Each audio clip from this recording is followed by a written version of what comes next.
What is one belief you had about human optimization 10 years ago that you now completely disagree, and what changed your mind? One belief that I had about human optimization 10 years ago, and I changed my mind. So it is 2025. This would be 2015. This is when the bulletproof diet was getting all popular, actually. And so I met Dave Asprey, very nice guy. He was just starting his company, and he's like, fat is king. Fat's king for everybody. And so the whole ecosystem changed in the world of performance and medicine and became something called biohacking. And so it's like the early onset of the biohacking world. And so at that point we thought, and I thought too, like, okay, everybody just needs to eat more fat all the time. But what I realized over the years is that that's not exactly true. People need to be eating better. And I think that it came with a conversation about what that means. Mm-hmm. And that has shifted for me over time. But it was like, fat coffee, fat water, fat in all your meals. And I tried it and it didn't work for me.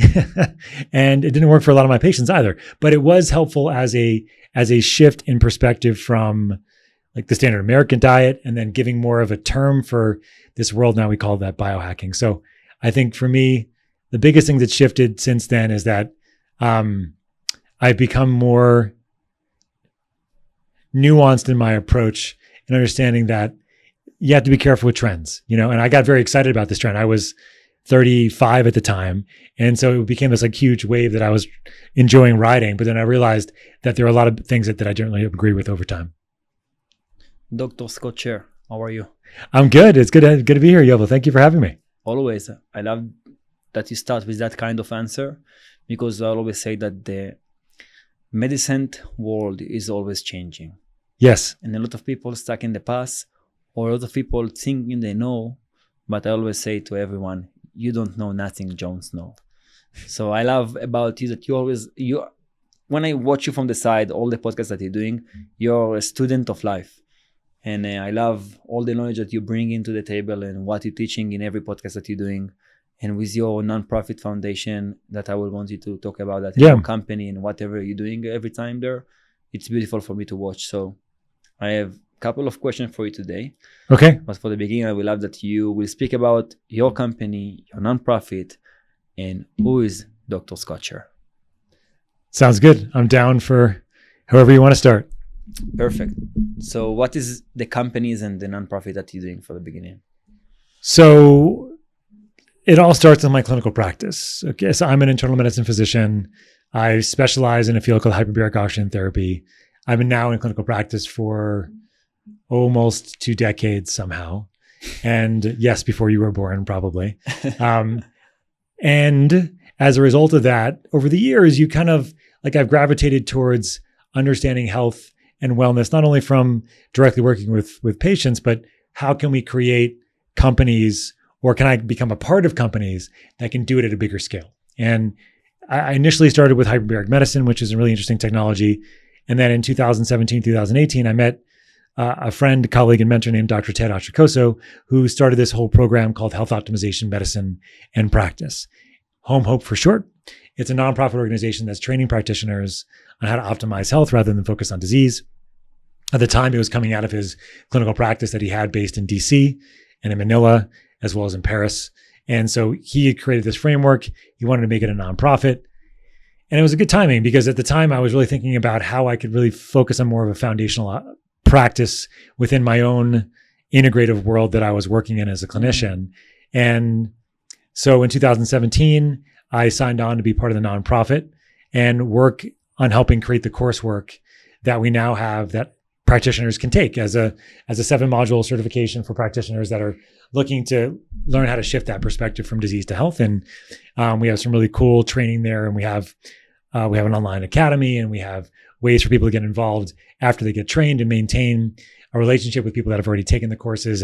But as that evolved into a company, it was also pretty clear to me that, and pretty clear to our team, that we need to figure out another side of the business, not just the nonprofit, but also how can we help people right now while they're on the longer path of optimizing their health? And it could take a while for some people, energy, focus, sleep, stress. So we created a company called Troscriptions. And that company has created a number of different products over the years that help people along that path with energy, with focus, with sleep, with stress, immune system function, things like that. So as overall, what I do is I'm a clinician that helps run these companies that are really trying to help support people, both the long-term with the health optimization medicine, and then short-term and long-term with the Troscriptions company. So everything starts with the company himself. It's you are one of the co-founders, and it's you and Boomer and the doctor. So the nonprofit started in 2017, and that was Dr. Ted's framework from his practice. And we have a faculty that has also been trained in that practice that have even actually helped. They helped write some of the coursework as well over the years. And so we have a faculty there. And then when we decided we wanted to start Troscriptions, we really needed more help, and Boomer Anderson was involved from just about when we first started. So Boomer came in from the business finance world. He also came in from his own personal health journey. And so we met him in London in 2019. And then he signed on as becoming our CEO eventually, becoming part of the company in 2020 when we first launched. And it really was the key thing for the three of us was to create a company that wasn't like other supplement companies. Supplement companies, as a good example, in 2015, when I went to a biohacking conference back then, there were people that were walking around the conference with suitcases of tablets of pills, just giving them to people. Say, hey, try my new product. Hey, try my new thing that I just made in my basement or my garage. Mm-hmm. And we want to be like the opposite of that company. We want to be a company that was pharmaceutical grade with our formulas, with precision dosing with our formulas, and that as clinicians, we felt comfortable giving to our patients. And the thing about supplement companies in general is that there's very few regulations that are required for you to make a supplement. You can go to your garage tomorrow, put something in a capsule, go online to Amazon and sell it, right? And so it's not illegal? No. That's the thing about supplement industry in the United States. There's really very few regulations, right? So you can go in your garage and make something, hang up your shingle online, and there you go, right? However, there's a lot of other things that can go wrong in the process, right? From raw ingredients to testing to quality control and everything else. And the good companies do a lot of this work, but a lot of the other companies don't. And so we really wanted to create a company that was doing everything right, getting the ingredients sourced right, testing all the ingredients, making great products, testing the products to make sure that they were what they said they were. And then in the end, we had products that could really help people along the way. Wow. So what experience do you get in the business world besides being with your personal clinic before you start the business? And how is the synergy between Dr. Ted, you, and the CEO Boomer? So our synergy is pretty honed at this point, I would say. We've been working together for a long time. We work on the nonprofit side together. Boomer is the CEO of Home Hope. He's the CEO of Troscriptions as well. And I think the reason why is that we come in with very different areas of expertise. Dr. Ted is very good at almost everything, actually, but his main focus is the science and formulas and pharmacology. And then, of course, he has a lot of experience in business and in medicine. So he's kind of like, he has a little bit of everything, a lot of everything. Boomer comes in from the business finance side of things and running his own companies before this, where I'm coming in more from the clinical side, education side, and still seeing patients on a regular basis. Dr. Ted also sees patients too. Boomer sees patients as well, sees clients because he's not a physician. He's a doctor? No, he's not a doctor. He's certified in health optimization practice. So we have two in the nonprofit. You can either get certified as a physician or certified as a non-physician. And so he's a non-physician certified, and he does have his own clients as well. So he does see people in clinical practice as well. So he keeps it small because he's involved in the companies too. So we have this synergy where Boomer's great on the business. I'm good on the clinician side and the education side, and Dr. Ted has kind of got sort of like both for him. He can do both, and he's also got all the clinical formulations. And so we have a conversation every week about, where the company's going, how things are going in the company, what needs to change, and how we're going to grow, what's going to be. And 2025 was a crazy ass year for us because our initial product line that was based on methylene blue went crazy because methylene blue got very, very popular this year.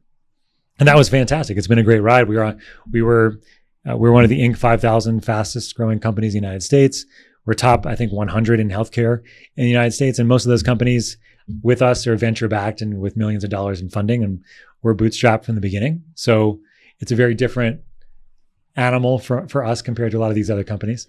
I think what we also are really good at, especially Boomer and Ted, I think, is that they're very good at questioning everything. They're very good at really trying to take things from a first principles perspective and like, what are the main drivers of a business? What are the main things that are going to get us, from point A to point Z the fastest with the smallest amount of work, and always trying to figure out like the reprioritization of the main drivers of what's, what the company needs at any one time. You're touching a couple important points that I always lead and follow and try to transfer that to my audience, especially that the name of the podcast is The Way of the 1%. But before that, I will ask you that question. You, Boomer and Ted, you are 100% owning the company, or you raised money? No money raised, no. So you it was seed money in the beginning, a small amount of seed money to start the company. Yeah, that the company, that put in, yeah. So you are on third, like 33%, 32%. No, the percentage is a little bit different because of Dr. Ted put in the seed money at the beginning. So it's he has the majority of the company. And then then the two of us at this point. Yeah. Okay. I love that. So first, what I want to touch here, and you touched that, is that you, Dr. Ted, and Boomer are still working to make your own money for a living. And I think that's something really powerful because as you say, you're growing, everything is going amazing, but at the same moment, you don't say, I will leave everything and rely 100% on the company. And that's powerful, and that's important to people to understand. And that's what I try to transfer to the young generation, that even if you build a business, and you keep still the ability to work and get the money that you need for your living from your personal stuff, and help to use the money and grow the business and and don't take money to yourself. That's more important, and that's the goal. And this is why in 2025, in my opinion, you got explode, because if all of you was related on the company from 2020, maybe it was not happening because you was not able to get the funds to reinvest in the company. Yeah, it's really interesting permutation. It's a really interesting question you ask, or comment you make about. There's always this sort of classic scenario where people say you got to burn your ships. Mm-hmm. And the analogy here is that you came to an island with your ships, and if you don't burn those ships, you can always leave the island instead of trying to make it work, or whatever the scenario one might be. But if you burn the ships, you got no choice. You have to make it work. So that's typically the culture of it, which is interesting, right? The culture of the startup culture world is like you burn everything and you just focus on this one thing that you're doing. But that's hard. That's hard for many people, right? Because they have loans, they have jobs, or they have families, they have children, or whatever else. So it's not something that many people can do. And I think from our perspective, building the company, it was always trying to reinvest as much money in the company as possible, with taking as little of a salary as we could, so that we can grow it and bring in people that we needed to help us grow it along the way. And so over the years, we've done less and less outside of the company as the company has been growing, because the company has been taking more time. And that's the nature of things, right? And so, but I agree with you that I think in this day and age, because of how the world works, it really does seem reasonable to maintain, your drive in doing something big, but also making sure that you're be able to sustain yourself along the way, right? Because I think people can get lost in that world. It can be difficult sometimes to make it. I mean, for me, it was just a necessity kind of thing, right? Where I have a family, I have, mortgage and like everything else. So like I always had to make a certain amount of money, and I still do, so that I can maintain our cost of living, our status of living, whatever you call it. And so there was always for me, it was always that I wanted to be able to do that. But at the same time, I also wanted to maintain a clinical practice. I didn't want to leave clinical practice entirely, because that didn't feel right to me. I really do enjoy seeing patients. And a big part of what we do as a company is to be able to educate other clinicians and providers, and customers about how well to use our products. But if we're not seeing people, I think we lose something there. That's powerful. And I love the power that you speak, that everyone has their own position. And I will ask you right now, if like there is debate about something that is a CEO job, in the end, even if Dr. Ted have the most amount of percentage of the company, Boomer have the last word in the CEO part, or it can be like how it's work? Because I always say, and I saw my father getting out time with that, is he grow his business, that he got his position and his partner got his position, but his partner always want to say to him about what he expert is. And this is why they start the company, because he good in that, together they can build something great. But he always try to say to him, and my father never said to him, because he say, you are better than that in me. So how it's work in your company and how you can become, because you talk that you in 2025 took one of the 5,000 big growing most company in the United States. This is why I want to ask you about that. Are we doing that in the right way? And what is the best advice you can give about that part? I think that what it comes down to is it's really important to know when you're starting a company that everybody's got to be able to help out with anything that's required to be helping. And you may not know what you're doing. You may have to figure it out. But in the beginning, if you're in a startup kind of culture, you have to realize that there are going to be a lot of things that you don't understand. Mm-hmm. And for me, it's a constant battle, because I'm a physician, I'm a clinician primarily, and then I'm involved in talking about what software that we're going to use for SMS services for clinicians. And I'm like, so I have to learn this stuff and understand it so that I can better understand how we can grow the company. But I feel like for me, it's been a challenge, right? Because I know what I know, but sometimes I don't know what I don't know. I think I know, but I don't really know. So I have to be very careful on how I communicate, because I have to be careful that we have a bigger team now, right? But especially in the beginning, when you're just learning, you have to be a student, because you're not going to know everything, and you're not going to know like 1/4, 1/2% of anything most of the time. And so I think the biggest thing that we were able to create at our company was this ability for communication to happen and there not to be any silos. It's not like you do this and I do that. It's like everybody's doing everything. Mm-hmm. Everybody's involved in everything. And over time, those things do get more separated. But even then, like if you're still involved in a smaller team, you have to be understanding what is happening in other parts of the company as well. Mm-hmm. So I think it's been a journey for me, because it's very easy for me to see patients. It's very easy for me to see somebody, talk to them, understand how I can help them, and then you're done, right? With a company, as you very well know, there is no sleeping. The company is always running. There's always stuff to do, and prioritizing and helping help people grow in their own positions and bring in more people. It's a big deal. So it's been challenging for me, to say the least. It's much easier just being a doctor, but I find that this kind of work is very exciting, and there's a lot more potential when you're working, as a company to help so many additional people than you can just as a clinician. Yeah, you just talk. I think about why I really look about you as like, oh, he's doing amazing, and I love what he's doing, and I feel really connected to you. And I think we met a couple of times, and I heard most of your podcast. And one of the things that you say right now is you went outside your comfort zone when you started, because you got a bigger vision. And your why was, I want to impact more people, as according to what you say. Right. And then the company idea arrived after nonprofit. Yeah, we didn't actually know we were going to come out with the for-profit company Troscriptions initially. That wasn't even part of the initial plan.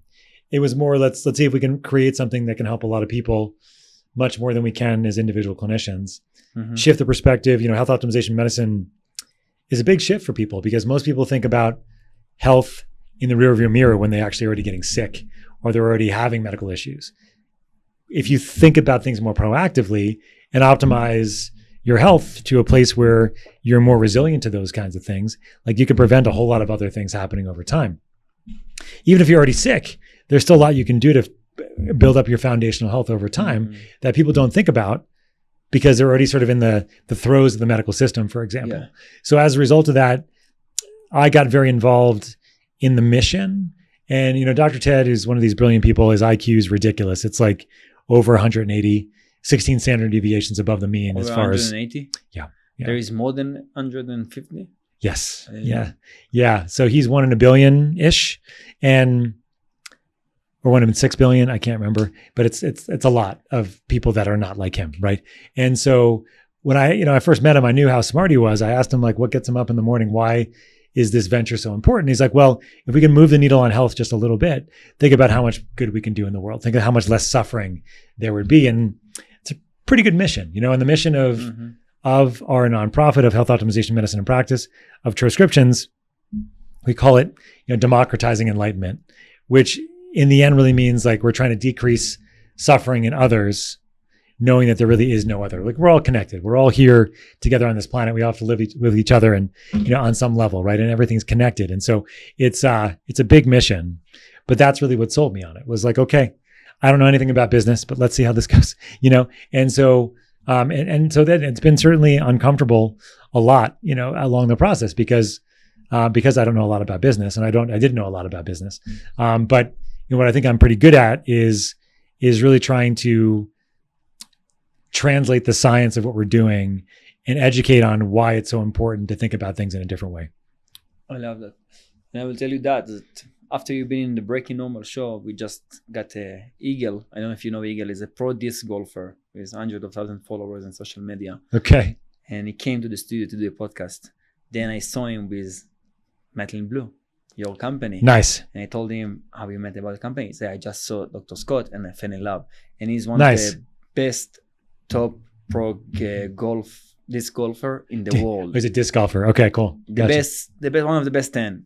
And I asked him, like, what you love about Doctor, and he said that before I knew about this company, I learned so much just to sit 10 minutes and see his feed. And I think that's so powerful that you focused about why I'm doing that before you focus about how I'm doing that. And that's what I try to tell to people when you have your why, your purpose. Yeah. Nice. And I think I've been accused of giving a lot of information in a very short period of time and making it somehow a little challenging for people.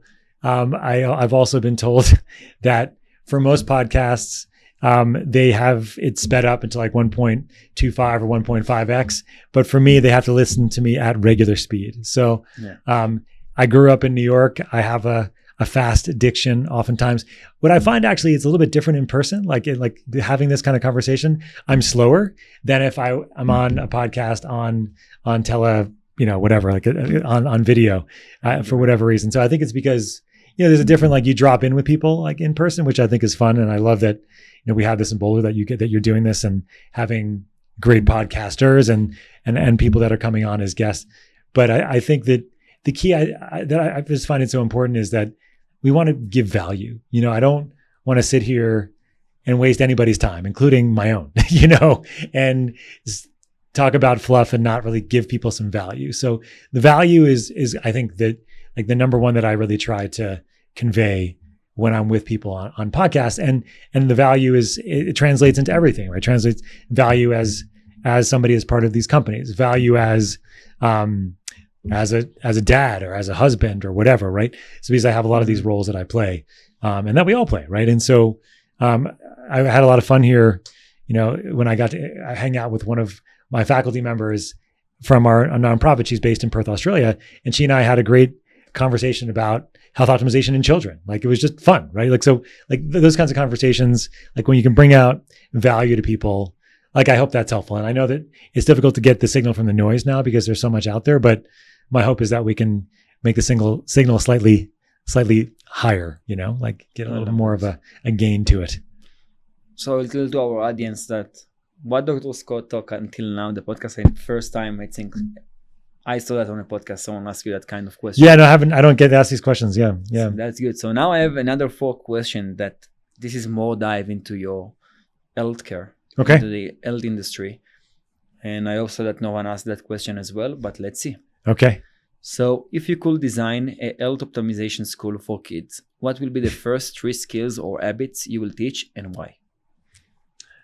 Good segue there. I like that. Thank you. So I have 4 kids, as I think you know, Yovel, and so watching kids grow is like a mirror to you in a lot of ways, because they will pick up your habits, they will pick up the things that you do. We always like to say that kids will do what you do, not what you say that they should do. So they model behavior, right? And so I think if you're creating a health optimization school, you have to have great teachers. You have to have great teachers that are going to model amazing behavior. Not all the time. I get that. Not everybody's going to be perfect all the time by any means, but you have to have great teachers. You have to have great people there that can help these kids understand the world around them. And more importantly, or as important, is understanding how their mind works. Mm-hmm. Because as kids, we get sort of pigeonholed into various things and various stories very quickly because of our upbringing, right? And then we don't understand that there's more out there potentially. That and then like later on we have to rediscover these things, and then that's okay. I think the main things though are like very, very simple. It's like you want a school where there's lots of love, like lots of people that care about you and lots of people that want to be supportive of you.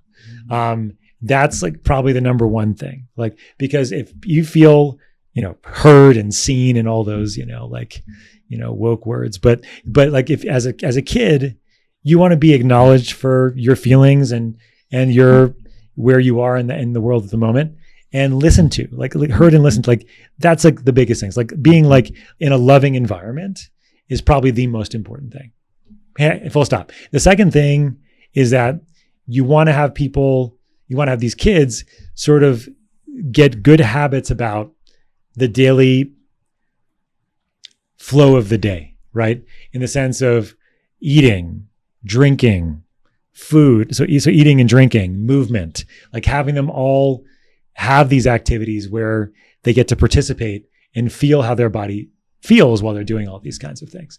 So I think it'd be sort of activities of daily living in a health optimized way, including food, water, activity, and then having a loving environment would probably be the most important things. And then from there, I think everything else would be pretty awesome.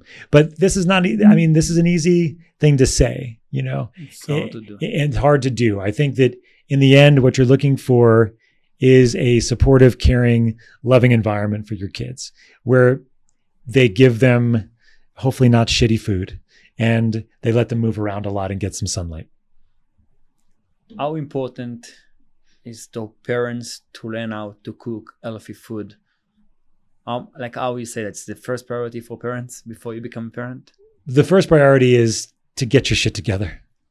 And that's hard because that's not something that I would have told anybody when I was first becoming a parent, because you can't be the best parent that you'd like to be if you're also in a place where you don't feel good about yourself, or you're having a hard time yourself with your own emotions, with your own feelings, with your own stuff. And it can be really hard, because if you're not in a place where you can truly be present with your kids, it's going to be hard over time. And I'm guilty of this. I wasn't, I don't think most men are ready to be parents. I think in general, women tend to be ready because this is what their biological clocks are telling them to be. And so I wasn't ready to have a kid. I knew that it was the time because my wife wanted to have one, and I can participate in that part of it. That's the easy part, right? And the fun part, of course, right? But having a child was probably the first major revelation for me that I wasn't in control of my own life. Like I thought I had all this control. I thought I had all this, control. And you realize when you have a kid that doesn't stop crying for the first 6 months of her life that you don't have a lot of control. So this was a big impetus for me. Like, okay, well, this is starting the exploration of like why I'm so upset about this, right? Like, and then So I think the biggest thing that parents can do is try to really optimize their own health and their own psychology as much as they can before getting pregnant and having kids. It's not going to be perfect. I get that. And it doesn't have to be. I think it's a journey than a destination, right? But I think, to your question about cooking food for your kids, I think that this becomes like what's the best way to say it? Like, as a result of optimizing your own health, that stuff is going to be like part of the situation, part of the ecosystem. Okay. But if you're not in a place where you're ready to have, an ecosystem like that, then you might not make the right choices for your kids too, right? But I think food is like one of the biggest pieces of the puzzle for sure. I remember when I was a kid, I was a teenager, like eating crap. I grew up very, very healthy though. And I remember my dad one day, he's a chiropractor. He's like, the most powerful drug that you can ever take is the food that you eat. And he said this in like 1991, 1992. And so this is like completely off the radar for most people. And so it impacted me a lot, actually. Because I realized at the time how powerful it is what we put in our mouth. And so it's a very important thing to think about when you're having children too, for sure. That's a good question. Yeah. Good answer. Yeah. Okay. Next question. What's one health metric or biomarker you believe will be the most important in the next decade, but is currently ignored by 99% of the doctors? Which health marker? So that 99% of the doctors ignore that. Well, I keep going. One in my brain keeps coming up, so I guess I'll go with this one. It's called heart rate variability, or HRV. So this is a relatively old marker, but now becoming more prominently understood, because heart rate variability is measuring the balance of your nervous system between sympathetic, which is your fight or flight nervous system, and parasympathetic, which is your rest, digest, detoxification nervous system. Mm-hmm. And what HRV is exactly is the variability of every beat of your heart. So when you listen to your heart, my heart, most people's hearts that have normal hearts, it sounds regular, but there's actually very, very millisecond variability between each heart rate you don't hear because it's so small. And the more variability you have, the more healthy your heart is, and the more healthy the balance is between your nervous system, that sympathetic and parasympathetic nervous system. The less variability you have, the less balance you have between those nervous systems. And so this is a very, very, very powerful marker, because you can move this. You can see the shift if you start getting better sleep, if you start working on your stress, if you start optimizing your health and get foundational testing done and optimize your vitamins, minerals, nutrients, and cofactors. You can see your HRV shift. And that is a good sign that your overall cardiovascular health is better, and your overall risk for things like neurodegenerative diseases like Alzheimer's and Parkinson's and even mental health problems is going down as well. So it's a very powerful marker. If you wear a ring like I do, you get an HRV score every morning if you wear a tracker. So it's becoming more in the world of wearables. HRV is becoming much more prominent. But in the world of medicine and of healthcare, it hasn't caught up yet as a marker that we should be testing on everybody. And the key with the marker is not the absolute value as much, is how that value changes depending on things that you do. Interesting. Like an example would be, you have an HRV of whatever it is, you go out drinking, the next morning after you look at your ring, your HRV is just tanked because you drank alcohol, you slept like shit, your nervous system is not very happy with you. And all of a sudden it's like, oh, wow, that's something. And then 2 days later you're sick, right? Because you didn't recover enough, didn't get enough sleep. And all of a sudden your immune system was tanked, nervous system was tanked, et cetera, et cetera. So I think that's one marker that I really think, as a one single marker, is very powerful. As a test, we use something called metabolomics testing in health optimization medicine. Metabolomics testing is a comprehensive analysis of what's happening in your cells right now and what's happened just recently. So it's an analysis of how well your cells are working.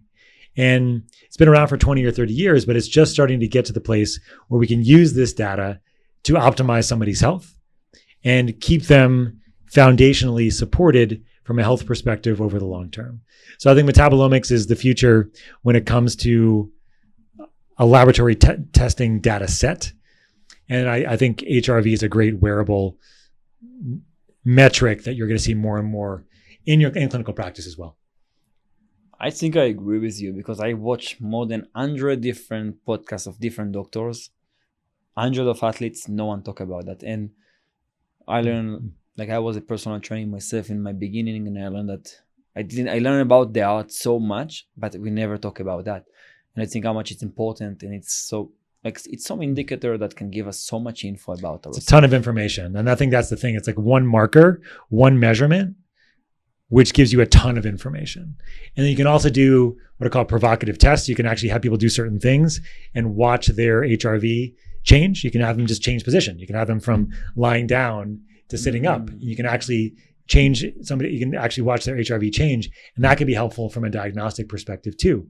Because what happens when you stand up is that your blood pressure drops. So your body has to compensate by clamping down on your blood vessels to help increase your blood pressure. But how well you do that and how long it takes to do that, that can all be very variable depending on the balance of your nervous system. And that, I think, I talk about that a lot, which is the balance between your sympathetic and your parasympathetic nervous system. And the problem with most of us is that we're too much in that sympathetic nervous system too much of the time, too much in that fight or flight. We're only supposed to be in there when we're taking somebody out of a burning building or have to get someplace very fast or else somebody's going to die. Like our nervous system is not supposed to be activated like that all the time. But many of us are living with these activated nervous systems all the time, the sympathetic nervous system. And that's something I call the sympathetic spiral of doom, which is like you're just always in this constant fight or flight. You can't downregulate. Your system starts breaking down, your immune system, your mitochondria, your hormones, and then you just start having a very difficult time getting out of it. And HRV is a great marker to work with people on once you start taking them off that cliff and getting down into the parasympathetic mode. Then they can see the benefit, using that particular marker. I love that. It's powerful. Okay, two last question. Tell me about a moment when your medical knowledge failed you and what unconventional insight actually solved the problem. Medical insight failed me and unconventional knowledge solved the problem. That's a good question. I'm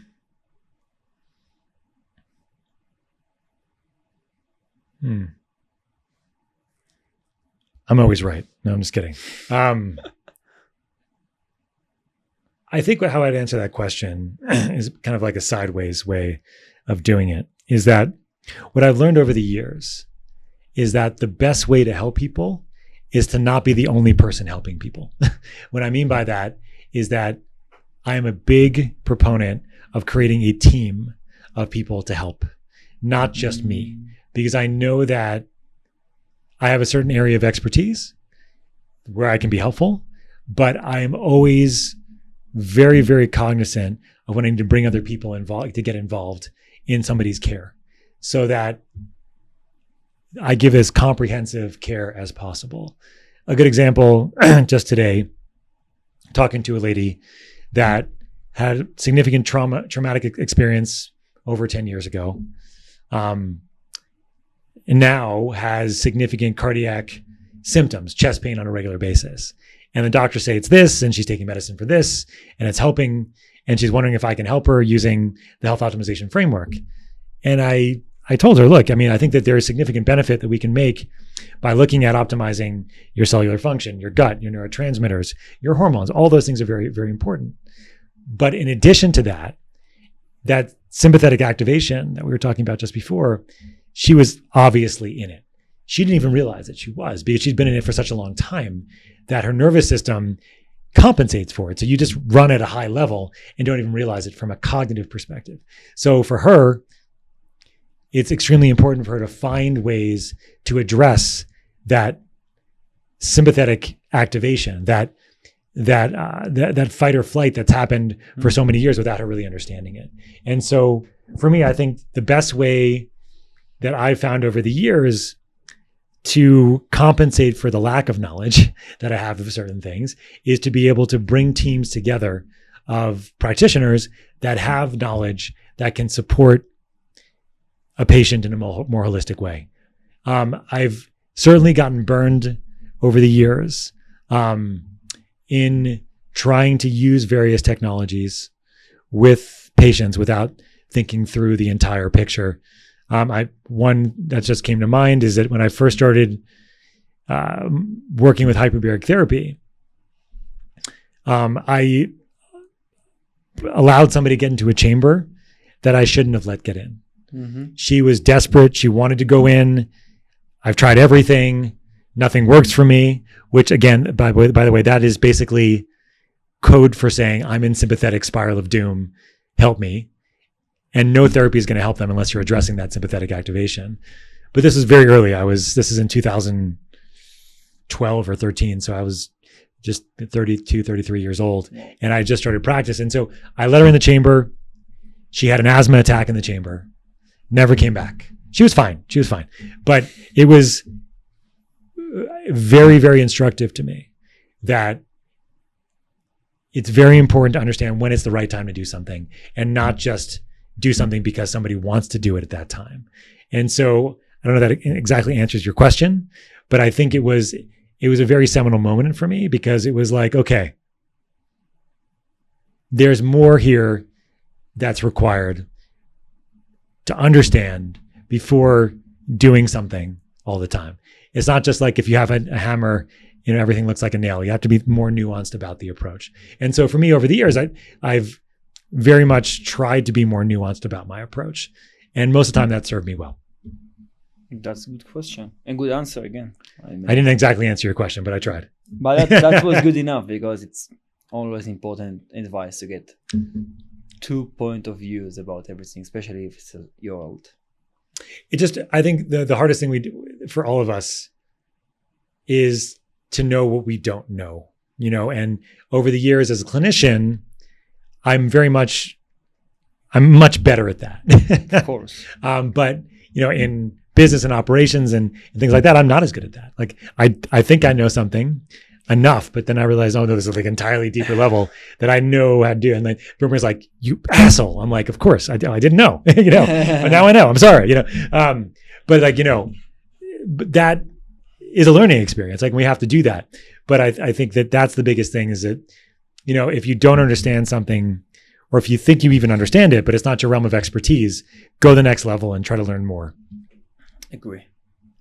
So my last question, maybe you're going to get another one, but for now, okay, is if you lost all your tools, no labs, no HBOT, no supplements, and could only rely on 3 daily habits to stay at the top of the 1% of health, what will they be? 3 habits? Yeah. I don't need 3. 1? Just 1. Meditation. Meditation. That's all. Because if you have the capacity to consistently examine your mind and then have a different relationship with the thought generator that you have, on average about 70,000 of those things every single day, everything else gets easier. And when I stop meditating for a while, everybody else tells me that I need to go back to meditating, right? And I know it, right? And I feel it because it doesn't cost any money. It just costs your time. But I always have to remind myself that the time that I spend meditating makes my other time a lot more efficient in everything else that I'm doing. So I'm not talking about meditating for like 5 hours a day and, being on top of a mountain and being a monk and all that kind of stuff. Even just small periods of the day, taking a moment or 2 or 10, if you can, 10 minutes, those are transformative. And so I was doing it really well for a long period of time. Then I don't do it as well. And I think that I could just listen to things and, that I always go back because I always shifts me back into a place where I'm not as reactive. I'm more responsive. I'm more able to let things arise without grabbing onto them. So if somebody yells at me, then I don't yell back at them. Or if my daughter says that I'm supposed to pick her up at 5:30, but then calls me and says, "Oh, I was kidding. Now it's going to be 6:30 or whatever." I don't just start getting angry about it over something ridiculous. Right? There's like, okay, like everything's got its place. And so I think the one habit that I would recommend anybody considering is considering a different relationship with your mind is to meditate, to learn how to meditate. And I don't mean stopping your thoughts. Okay. I think that's the big thing, because I first learned, oh, I should meditate. People tell me to meditate. That's what I thought. Like a lot of people do, is like, oh, like it's a cessation event, which means like your mind stops having thoughts. That can happen with meditation, but that's not the goal. The goal of meditation is just so that your space from that thought generator of your brain is enough so you can observe them and know that they're not actually you. They're just thoughts. And that's the first step of many that you can explore with meditation. But that's the main one for most people, is creating that. And then for me, it's just being able to drop into that base reality where everything outside of that is just our playthings and illusions, really. Everything that you see and I see right now is just made up in our mind. So it's in all interpretations like that. So having those kinds of conversations with myself doesn't require any technology or supplements. So amen for that. So I have another last question, as it's need to be something from Scott, from your heart. If I'll be able to give you right now to speak with one person that maybe you talk in the past, maybe it's not exist anymore, who it will be and what you will want to talk with him about. So somebody from the past that I'd like to talk to? Or someone that... past, present, or future? Future might be interesting. It's kind of funny. Yeah. I have let me think. So,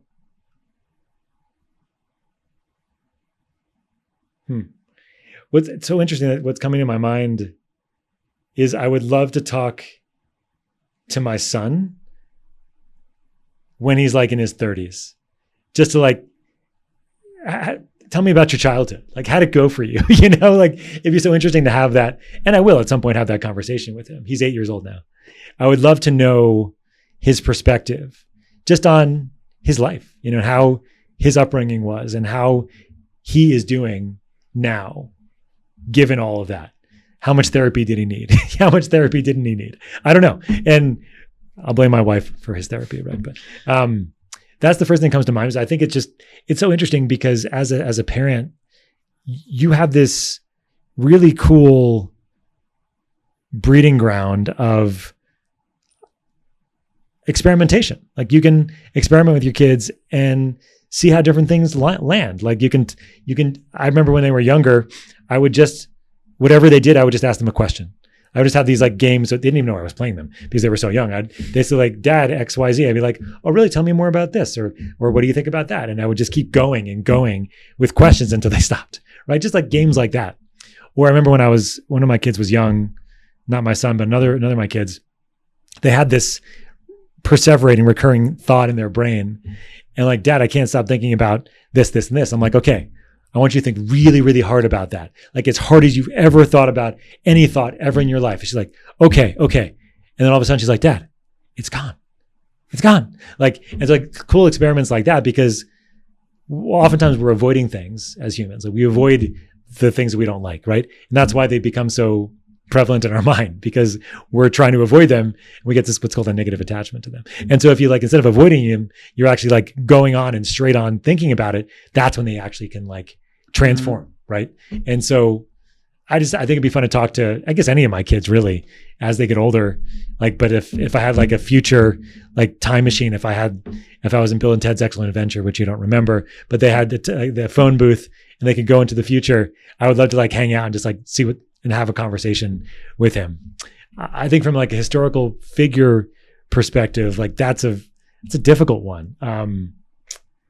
I've always really been, this is kind of like, it doesn't even like make any sense from what I just said really, but I've always really thought it'd be awesome to talk to Theodore Roosevelt. Okay. I read a book about him when I was younger. I was big into history. I would just like love to like listen to the guy talk, just talk to that guy for like an hour would be awesome. I love that. Yeah. Dr. Scott Sherr, your answers show how amazing person you are. So thank you very much for being on the show. And I hope so to see Transcription, one of the best companies in the world, in a couple of years. Damn right, we already are, but we're on the move, man. So thank you for having me. Oh, yeah, I appreciate it. Thank you. Appreciate you.